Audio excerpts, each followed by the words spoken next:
Last Friday, a pilot was started where a part of Circular Road was pedestrianised in the evenings. It's being tried out for 3 months on Fridays and Saturdays from 6 p.m. to 1 a.m. So that's the spot there in yellow, which will be closed off to traffic. It's meant to make the Boat Quay area safer and, of course, a lot more attractive to visitors. And it's hoped that it'll also give businesses there a big boost. So the man behind the idea, Tyrone Tabing from Singapore River One, is here in studio to tell us more about the idea. So Ty, thank you very much for coming in today. Thank you. So the government, trying to make the streets a lot more pedestrian friendly. So when you came up with the idea, did you have to lobby for it for a long time? Well, we put forth the idea about 4 or 5 months ago, and there are several agencies of government involved in something like this. There's SLA, LTA, URA, SPF.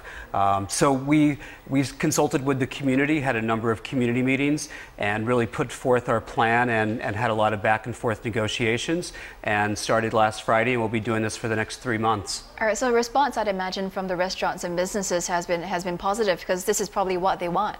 Yes, very much so. The street is undergoing a bit of a re-tenanting.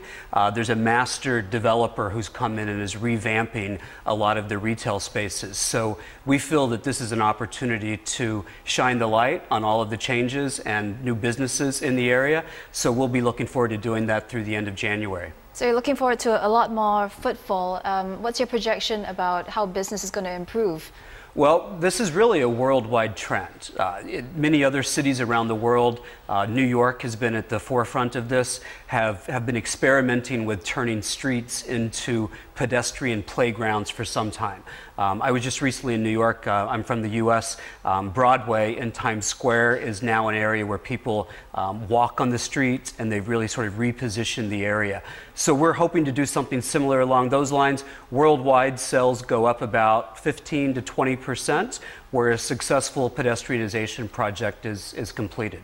Okay, so other areas in Singapore have already been pedestrianised. Holland Village, recently Haji Lane, so you're just jumping on the bandwagon and you're hoping for the best.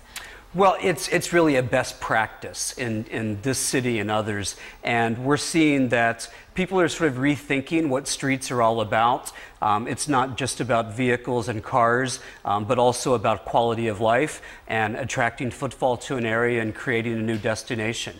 So we think this ties into the front side of Boat Quay, and collectively there's a lot of synergy between the riverfront and Circular Road, and we hope to drive a lot of footfall into the area through the pedestrianization. Any things that we need to look out for, though? Any concerns, kinks that need to be ironed out? For example, parking issues. Well, it's really about raising awareness.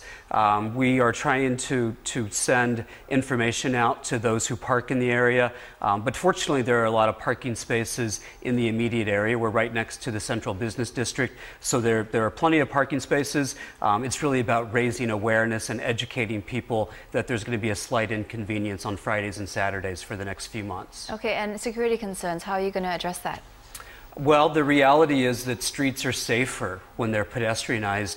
Circular Road is a street where people have been walking in the street anyway, so there will be fewer incidents of traffic, incidents where there have been accidents. So we think that it's actually safer in the long run. Okay, so you guys are in charge of the entire Singapore River precinct, so that's Boat Quay, Clarke Quay and Robertson Quay. So any other big plans for the whole area? Yes, definitely. We are launching a Christmas program that starts next Friday, the 15th of November, and it will activate the full 3-kilometer precinct with decor, with lights. We're going to have programming that's centered in Clarke Quay. We're also going to have a gourmet market. It starts the 15th of November and runs through the end of the year. So we're excited about launching that. It's our first big initiative that activates the full river. Sounds good. All right, thank you very much for coming in. Thank you. And that was Ty on how he's planning to make the Singapore River a much more vibrant place.